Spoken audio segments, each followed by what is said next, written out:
சென்னையில் பல்வேறு இடங்களில் இரவு முழுவதும் பலத்த காற்றுடன் பலத்த மழை பொழிந்தது.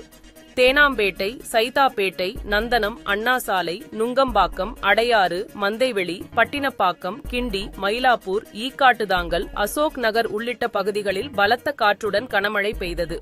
இதனால் சாலைகளில் ஒரு சில இடங்களில் மழைநீர் தேங்கியது.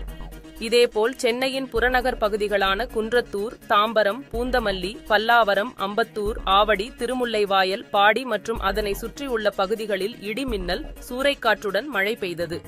சென்னையில் நேற்று பகல் முழுவதும் வெயில் வாட்டி வதைத்த நிலையில் இரவில் பெய்த கனமழையால் குளிர்ச்சியான சூழல் ஏற்பட்டுள்ளது.